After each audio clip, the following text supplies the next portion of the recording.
দমে দমে রান্না হচ্ছে আজকের স্পেশাল বিরিয়ানি। হ্যাঁ বন্ধুরা, ঠিকই শুনছেন। আজকের বিরিয়ানি এতটাই স্পেশাল যে একবার খেলে বারবার খেতে মন চাইবে। এতটাই সুগন্ধযুক্ত যে এই বাসমতি চাল আমি না বানালে আমি নিজেও বুঝতাম না। আর এই ধরনের বিরিয়ানি বানাতে হলে চলুন দেখে নেওয়া যাক কী করে বানাই। নমস্কার বন্ধুরা, আমার চ্যানেলের নাম বাংলা বাড়ি। আমার সঙ্গে থাকুন, আমার ভিডিও দেখুন। চলুন দেখে নেওয়া যাক কী করে বানাই। প্রথমে আমি 4 কিলো চিকেন কেটে নিয়েছি, আমি বড় সাইজে পিস করে রেখেছি।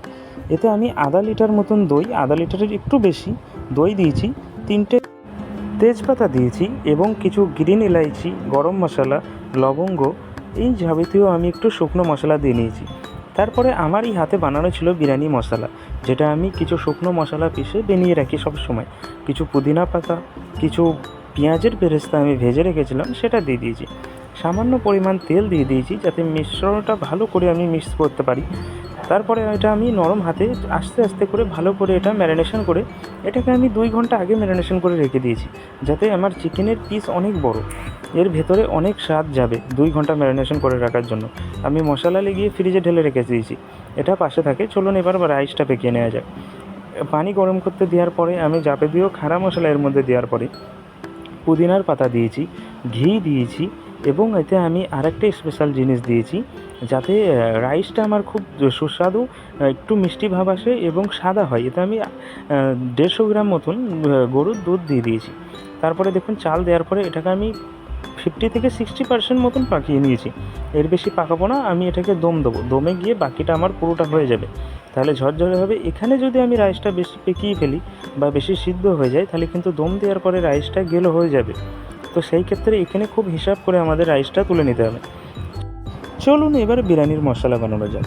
একটি হাঁড়ি নিয়ে আমি তাতে তেল দিয়ে আমি আধা কিলো মতন পেঁয়াজ এতে দিয়ে দিয়েছি। পেঁয়াজটা যখন আমার ভুনা হয়ে যাবে, গোল্ডেন ব্রাউন কালার হয়ে যাবে, এতে আমি দিয়ে দেবো আদা রসুনের বাটা এবং কাঁচা লঙ্কা বাটা, যতটা আপনি স্পাইসি খেতে চান। আমার মশলাতে অলরেডি শুকনো মির্চি পাউডার দেওয়া আছে, এই জন্য আমি বেশি মির্চি এখানে ব্যবহার করিনি। তারপরে আমার যে ম্যারিনেশন করা চিকেনটা ছিল, দেখুন বন্ধুরা, এটা আমি এর মধ্যে ঢেলে দিলাম। এর মধ্যে ডালার পরে এটাকে আমি আচ্ছা করে নড়াচড়া করে, একদম পুরো পাকাবো না, একটু ভুনা ভুনা করে নেবো। দেখুন আমার ভুনা চলছে, আমি এরকম করেই চিকেনটা কষিয়ে নেবো। বা একটা ঢাকনা মেরে অবশ্যই আমি চিকেনটাকে একটু জল ছাড়তে দেবো, কারণ এতে জল ছাড়বে, চিকেনের সাইজ অনেক বড় আছে। দেখুন আমি একটা ঢাকনা মেরে আমি এটাকে ছেড়ে রেখেছি। এটা আমার পেকে গিয়েছে, দেখুন মশলা লেগে যাচ্ছে, তেল আলাদা মশলা আলাদা হয়ে গেছে। এবার এতে আমি যতটা পরিমাণ আমার জল লাগবে ততটা পরিমাণ আমি জল দিয়ে দেবো। বেশি জল দেবো না, হিসাব করে দেবো। আমার যতটা চাল আছে ততটাই আমি জল দেবো। দেখুন আমার জল দেওয়ার পরে চিকেনটা আমি অলমোস্ট 80% আমি পেকিয়ে নিয়েছি, ভেতরে 20% মতন কাঁচা আছে, বাকিটা আমার দমে গিয়ে পাকবে। এবার আমি এতে ঘি, পুদিনা পাতা, বেরেস্তা দেওয়ার পরে এখানে আমি গ্যাস বন্ধ করে নিয়েছি। গ্যাস বন্ধ করে নেবেন অবশ্যই। তারপরে যে রাইসটা আমরা পেকিয়ে রেখেছিলাম, সে 60% কুক করা, সেই রাইসটা আমরা এবার দমের লেয়ারে সাজিয়ে দেবো। এটা লেয়ার বাই লেয়ার করা লাগবে না, দমে আমি পাকাবো।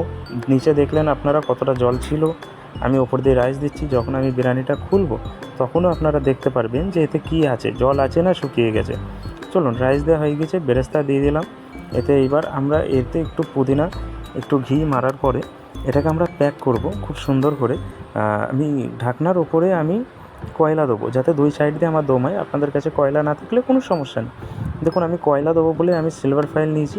সিলভার ফয়েল নিয়ে মাঝখান বরাবরটা যাতে ডবল লেয়ার পড়ে, যাতে ডাইরেক্ট হিটটা ভাতের উপরে না পড়ে আর জ্বলে না যায়, শুকিয়ে না যায়, এই কারণে সিলভার ফয়েল দিয়েছি।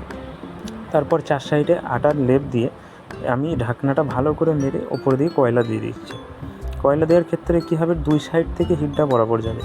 আর বিরিয়ানির দম দেওয়ার টাইমটা হচ্ছে কি যে 5 মিনিট ফাস্ট গ্যাসে আপনাকে করতে হবে, তারপরে 15 মিনিট স্লো গ্যাসে করে আপনাকে ছেড়ে দিতে হবে। দেখুন আমার কমপ্লিট হয়ে গেছে দম দেওয়া। আমি 5 মিনিট ফাস্ট গ্যাসে এবং 15 মিনিট স্লো গ্যাসে আমি এটাকে পেকিয়ে কিছুক্ষণের জন্য ছেড়ে রেখে দিয়েছিলাম। আমার দম কমপ্লিট। আপনারা দেখতে থাকুন, যখন আমি রাইসটা যখন ভাঙবো তখন তলায় জল আছে কি নেই। আমি নিশ্চিত আমার এই সিস্টেমে যদি আপনি বিরিয়ানি করেন কখনোই জল থাকবে না। টাইমিংটা মেন দম বিরিয়ানি বানাতে গেলে। আপনার টাইম যত পারফেক্ট হবে বিরিয়ানি তত সুন্দর হবে। দেখুন রাইস কিন্তু গলে যায়নি, রাইস এক একটা ঝরঝরে হয়ে আছে। আমি কিন্তু দম মেরেছি তো নিচে আমার জল ছিল। দেখুন কত সুন্দর চিকেনটা হয়েছে। আর এই চিকেনও এত দুর্দান্ত নরম চিকেন হয় যে আপনি হাত দিলেই ভেঙে ভেঙে চলে আসবে চিকেন। দমে যে কোনো জিনিস পাকানোর পরে এর সুগন্ধ এবং টেস্ট এর চতুর্থ গুণ বেড়ে যায়। এই রাইসের যে সুগন্ধ হবে আর যা টেস্ট হবে আপনি ভাবতে পারবেন না। চলুন একটা প্লেট করা যাক, আপনাদের দেখা যাক। আপনারা দেখতে পাচ্ছেন যে রাইসগুলো কত ঝরঝরে হয়েছে। আমি কিন্তু চিকেনের সাইজ যথেষ্ট বড় রেখেছি, একটা মুরগিকে 4 ভাগেই ভাগ করেছি, তবুও আমার চিকেন একদম নরম জুসি হবে আমার এই সিস্টেমে যদি আপনি বানিয়ে থাকেন। দেখুন রাইস কিন্তু আমার খুবই ঝরঝরে হয়েছে, একটা রাইসের সাথে একটা রাইস লেগে নেই। চলুন আমার biryani ready. Like, subscribe, comment আপনাদের যদি ভালো লেগে থাকে অবশ্যই করবেন। ধন্যবাদ বন্ধুরা, আমার ভিডিও দেখার জন্য।